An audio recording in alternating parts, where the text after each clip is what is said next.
We all want to shrink our stomach. We all want to have abs or a slim stomach or some definition. And I want to show you how to do this easily without a diet and without being miserable in the process and spending 20 hours in the gym every single day. All right, so I am 43 years old. I used to be called Jelly Belly. Now I've been a trainer for the past 10 to 12 years now.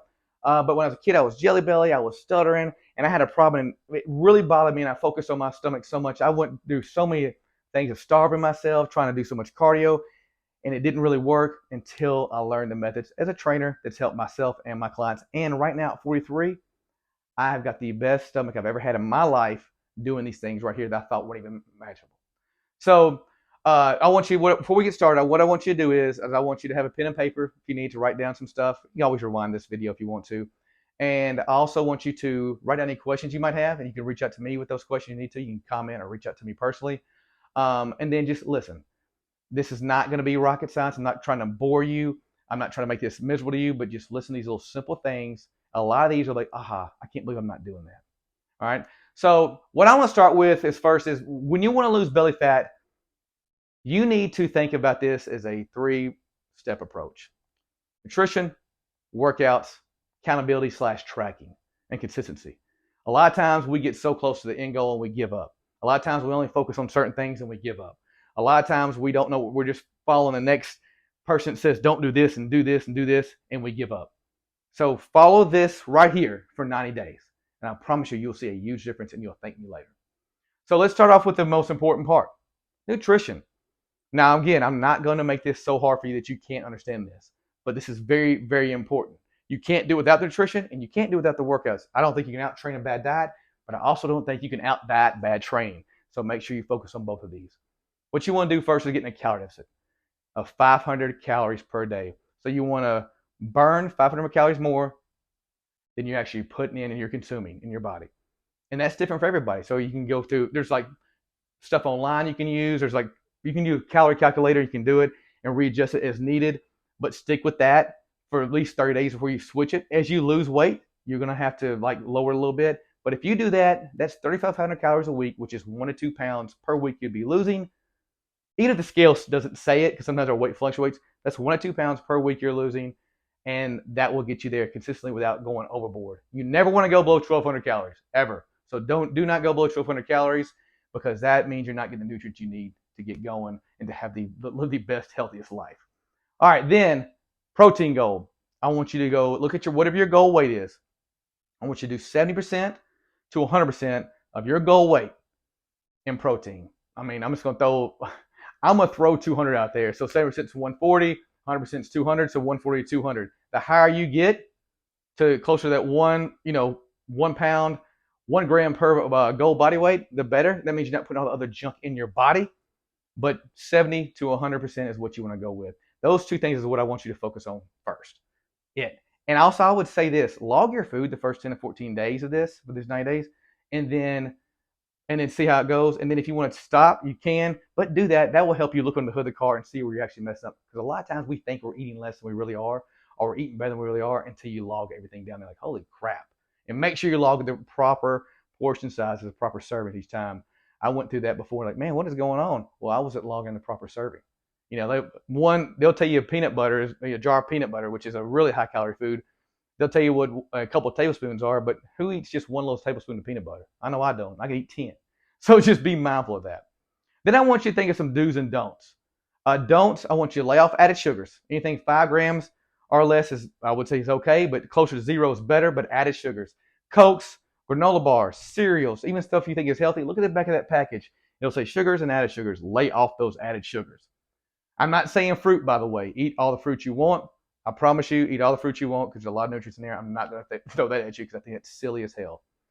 Then I want you to limit alcohol or take it out completely. I prefer you take it out completely for 90 days. And if you can't take it out completely for 90 days, you might want to think, do I have a problem? So I know some people say, oh my God, 90 days?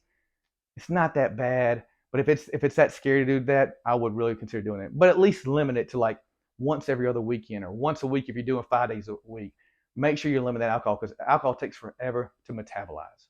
And what that means is when you exercise, all you're doing is burn those alcohol calories and not burning that fat you want to burn off to get those abs again.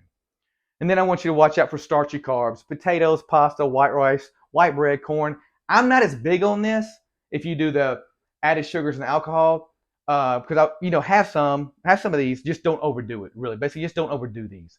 And then another one that helped me is fried foods. Lay off those fried foods. That's simple. Do's and don'ts. Choose grilled over fried. As simple as that. And then some do's. I want you to drink minimum of 80 ounces of water per day. Really easy. What I like to do, I used to struggle with that. I drink 16 ounces as soon as I wake up and before I eat each meal. If you just do that, you're already ahead of the game. Then you're drinking throughout the day. It's going to make it a lot easier for you. And I would recommend only drinking water or black coffee, or like black coffee with something like maybe nut pods or something with 0 calories in there.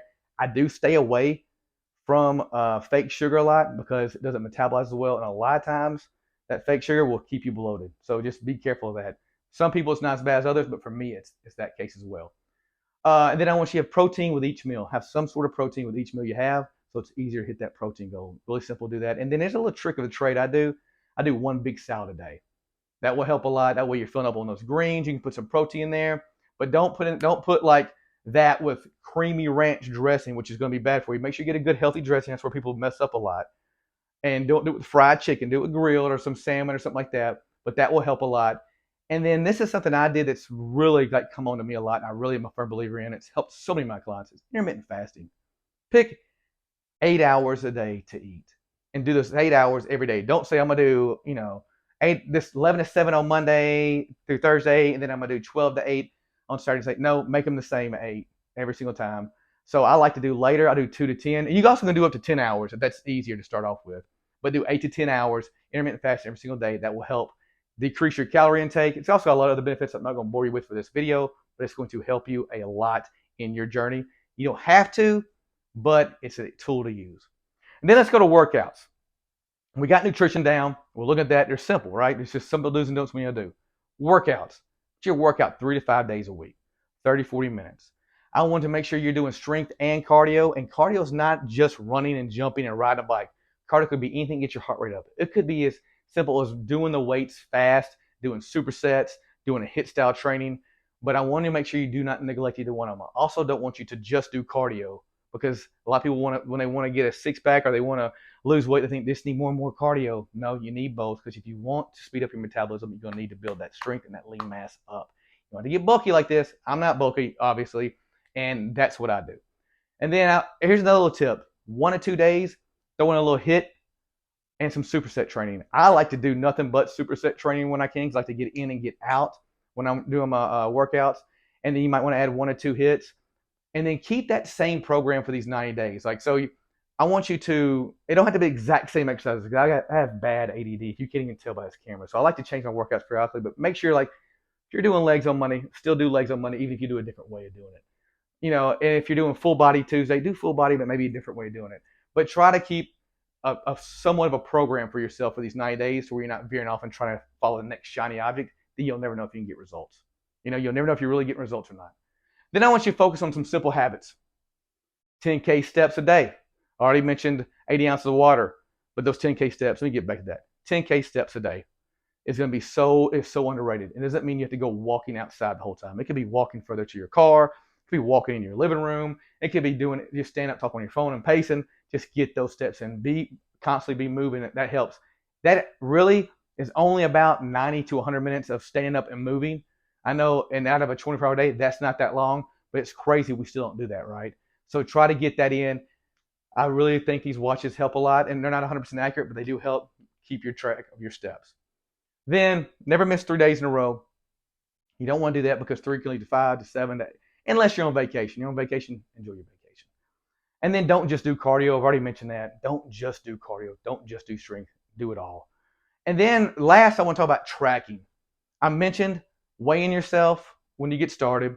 I mentioned taking your pictures when you get started. I think that's very important at the very beginning. Take your photos, even if you don't like seeing it. Do that at the beginning and do that at least once a month. I like doing it more, because sometimes that scale doesn't move, and when I see my body changing, it motivates me even more. And then weigh yourself once a week. And if you're one of those people like, the scale depresses me, well, I want you to not look at it like that. Use it as accountability, because you're not going to eat pizza the day before you weigh yourself. You're not going to eat as bad before you weigh yourself. That's just what it is. And it's going to fluctuate up and down. If I could show y'all the list, and some days I went up 5 pounds and down, But the overall, when I went through my little journey myself, because even as a trainer, I struggled. I lost like 25 pounds. I went down 25 pounds, but some days, there was one weekend I went up like 6 pounds. I go, what the hell? But sometimes it's because I haven't pooped yet. Sometimes it's because of what I've eaten the day before. It doesn't matter, but I like to keep track of that. That way you don't lose track of your progress. Also, make a list of your goals and then habits hit those goals. Keep those with you. I put them everywhere with me.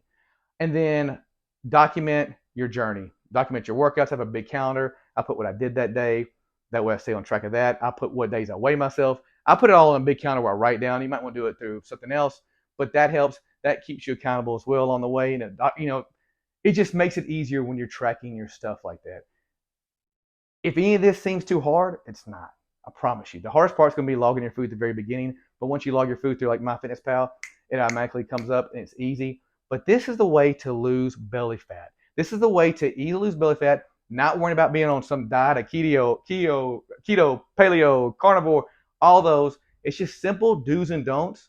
But if you do these consistently, I promise you, you will feel better than you ever thought. You're not going to realize how bad you feel right now when you do this, and you're not going to realize how much you're going to lose in your stomach. Just me, when I did added sugars and alcohol the very first time, I lost 4 inches in my stomach. I didn't know I had to lose that. Went down 4 belt loops, went from being chunky trainer to a rip trainer by doing those 2 things, of course, on top of my workouts and everything else. Those little things matter. If you have any questions, let me know or comment below. I've got your back. And let's go get results, baby.